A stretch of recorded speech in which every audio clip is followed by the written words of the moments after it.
How to check old call history on iPhone. To get started, first of all go ahead and open up the phone application on your phone.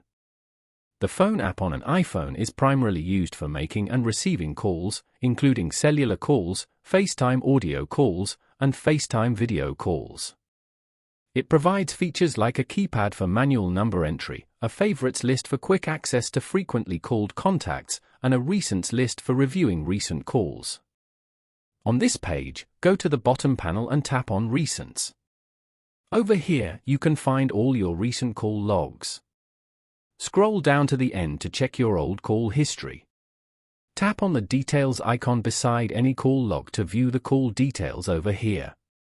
You can also delete any call log from here if you want. Following these steps, you can easily check old call history on iPhone. Thank you for watching. Please leave a like if this tutorial helped you, or leave a comment below if you have any questions related to the video.